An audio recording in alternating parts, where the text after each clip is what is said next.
नमो नमः साथियों, आज हम अगले क्रम में श्लोकों को पढ़ने जा रहे हैं। कल हमने 10 श्लोक पढ़ लिए थे मूर्ख पद्धति के। आज हम 11वें श्लोक पर चर्चा करने जा रहे हैं। साथियों 10 श्लोकों में हमने मूर्ख पद्धति के विषय में जाना कि मूर्खों को कैसे नहीं समझाया जा सकता और मूर्ख किस परिस्थिति में जीवन को अपने जीवन को यापन करते हैं, उनके लिए क्या आभूषण है, उन सारी चीज़ों पर हमने परिचर्चा की थी। आज हम बात करेंगे 11वें श्लोक पर क्या कहता है। देखिए, शक्यो वायुं जलेन हतभुक्तं छात्रेण सूर्यातपो नागेन्द्रो निशितांकुशेन संपादो दंडेन भोगधर्मो गदर्भो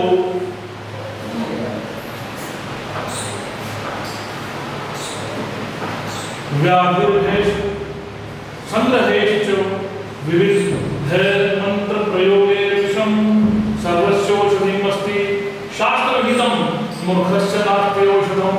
कहते हैं कि अग्नि को जल से बुझाया जा सकता है। अग्नि अगर जल रही हो तो उस पर पानी डाल दे तो बुझ जाएगी। तीव्र धूप में छाते द्वारा बचा जा सकता है और तेज धूप पड़ रही हो तो व्यक्ति छाता लेकर के अपना बचाव कर सकता है। जंगली हाथी को भी एक लंबे डंडे से की मदद से नियंत्रण में लिया जा सकता है। गायों और गधों को डंडों से या छड़ी से नियंत्रण किया जा सकता है। कोई असाध्य बीमारी हो तो उसे भी औषधियों से ठीक किया जा सकता है। लिखा है सर्वौषधमस्ति शास्त्रविहितं।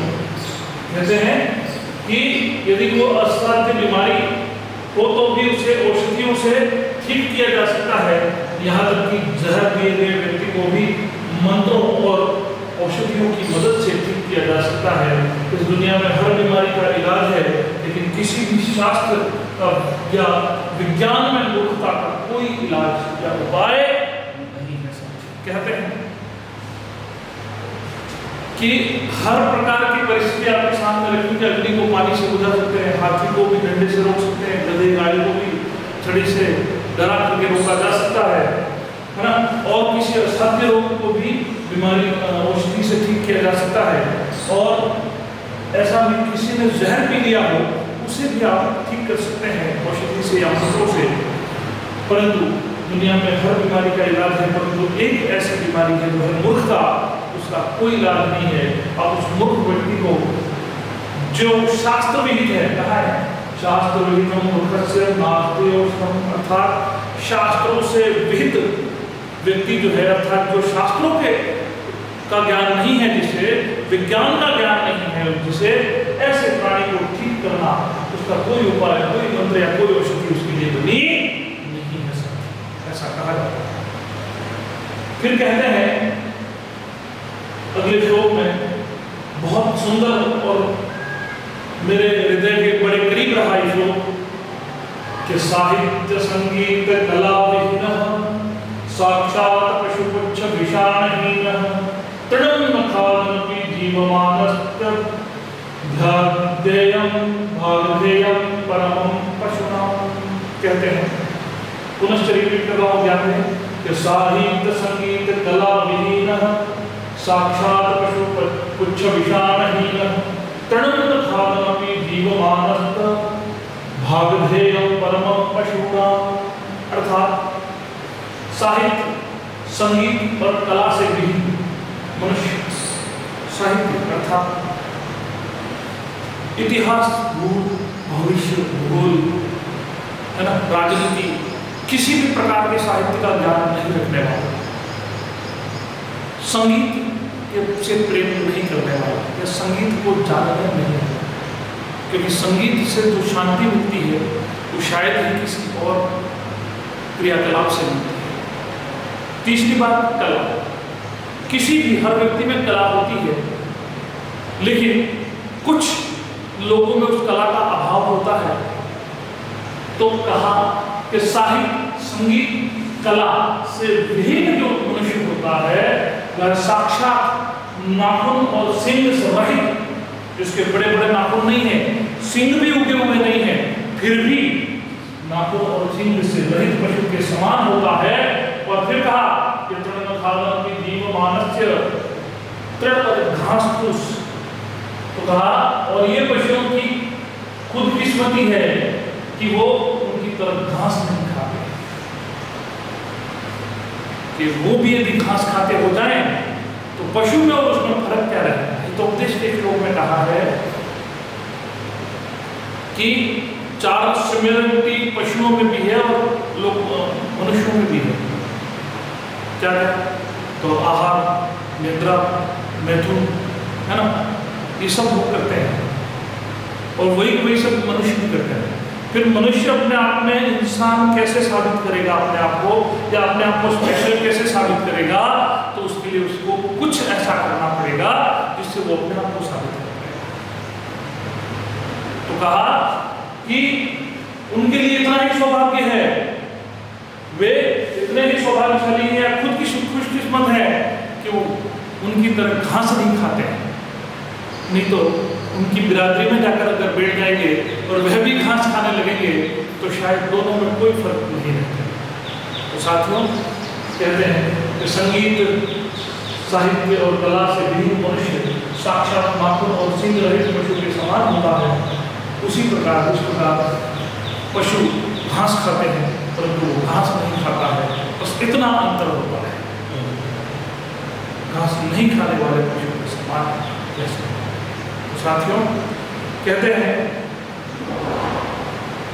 अगले श्लोक में कहा कि ये शान विद्यान तपो न दानम ज्ञानम न शीलम न गुणो न धर्मः ते मृत्युलोके विभारभूता मनुष्य रूपेण मृगाश्चरन्ति।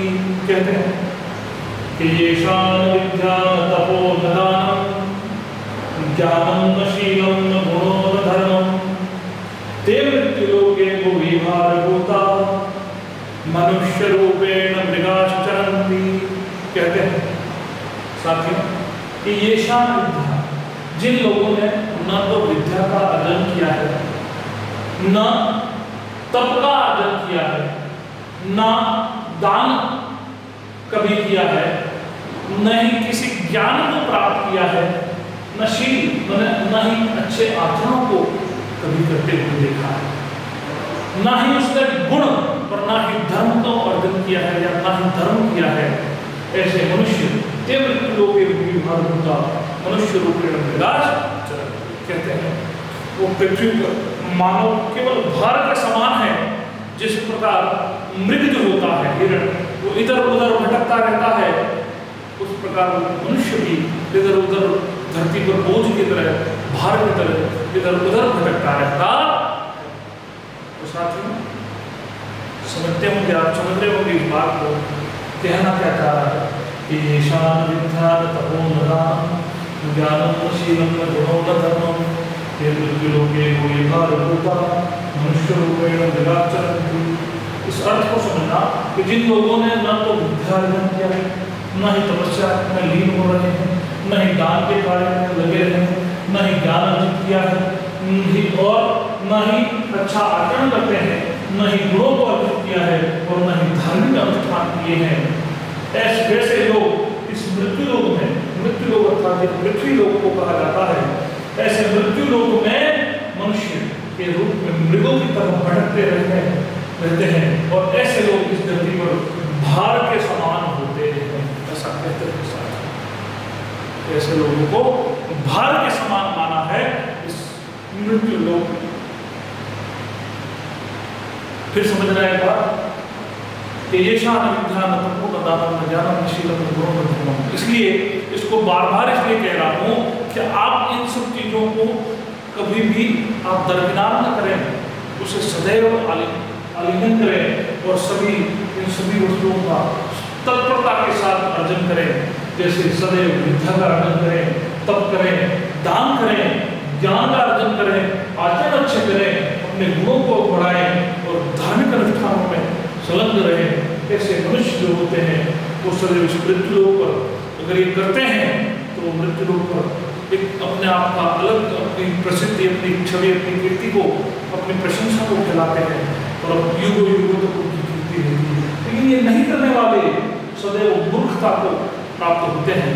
ऐसा इस मूर्ख पद्धति के अंदर कहा जाता 14वें श्लोक में क्या कहा है, देखें अंतिम श्लोक है इस क्लास का कि वरम पर्वत दुर्गेषु भ्रांतम वने चरसः न मूर्खः जनः संपर्कः सुरेंद्रः भवनेष्वपि। फिर कहते हैं कि वरम पर्वत दुर्गेषु भ्रांतम वनं चरसः न मूर्खः जनः संपर्कः सुरेंद्रः भवनेष्वपि। कहते हैं कि हिंसक पशुओं के साथ, हिंसक पशु अर्थात हिंसा करने वाला पशु, मारने वाला पशु, किसी को भी नहीं देखने वाला हिंसक पशु के साथ जंगल में और दुर्गम पहाड़ों पर विचरण करने वाला, वनेचर लिखा है, विचरण करने वाला वही कहीं बेहतर है, परंतु मूर्ख जन के साथ स्वर्ग में रहना भी श्रेष्ठ नहीं माना गया है। साथियों, स्वर्ग की प्राप्ति भी हो जाए, लेकिन यदि हमारे साथ मूर्ख का जोड़ा बना दिया जाए स्वर्ग में भी यदि ईश्वर के द्वारा, तब भी उसके साथ रहना संभव नहीं, मुनासिब नहीं है उसके साथ। साथियों, कहते हैं कि हिंसक पशु के साथ जंगल में और दुर्गम पहाड़ों पर विचरण करना कहीं हद तक बेहतर हो सकता है, उचित हो सकता है, परंतु मूर्ख व्यक्ति के साथ यदि स्वर्ग में भी आप रहेंगे फिर भी आप आपको सहज महसूस नहीं करेंगे। तो कहते हैं कि फिर से एक बार रिपीट करो श्लोक को कि वरम पर्वत दुर्गेषु भ्रांतम वनं चरैः न मूर्खजन संपर्कः सुरेंद्रः भवनेष्वपि। वही बात कि हिंसा करने वाला जैसे शेर आदि कोई पशु है ना, भालू, ऐसी बहुत सारी प्रजातियां हैं जो हिंसक है, उन हिंसक प्रजातियों के साथ, ऐसे पशुओं के साथ भी विचरण किया जा सकता है, उचित माना गया है, परंतु मूर्ख के साथ स्वर्ग में भी रहना बड़ा ही दुर्लभ माना गया है, बड़ा ही दुर्भाग्यपूर्ण माना गया है।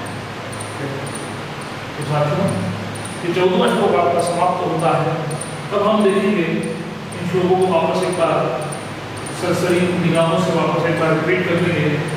शक्यो वारिकुंडलेन हतो छात्रेण तुर्यातपो नागेंद्रो निशितांगकुशेन संभवादो समदो दंडेन भोगर्धवो व्याधिर्भेषति संग्रहैश्च विविधमंत्र प्रयोगे विषम सर्वस्य औषधिमस्मि शास्त्रविदितं मूर्खस्य नास्ति।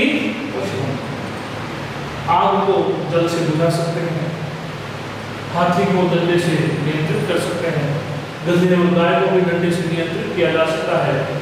और फिर कहा कि व्याधि अर्थात किसी पीड़ा, शरीर का असाध्य रोग अगर है तो उसे भी औषधि से ठीक किया जा सकता है, असाध्य रोग है तो से औषधि से ठीक किया जा सकता है, परंतु यदि शास्त्र विहित मूर्ख व्यक्ति हो उसे उसको ठीक करने का या उसे सही करने का कोई उपाय नहीं। इसी प्रकार बाबा श्लोक कहता है साहित्य संगीत कला विहीन साक्षात उच्च विचारहीन तण न खादन्ति जीवमानस्य भागलेन बंधु।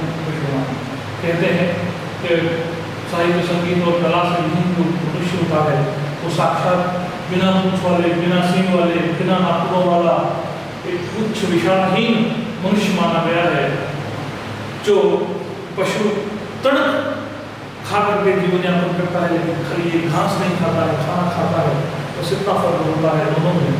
उसी प्रकार श्लोक कहता है कि ये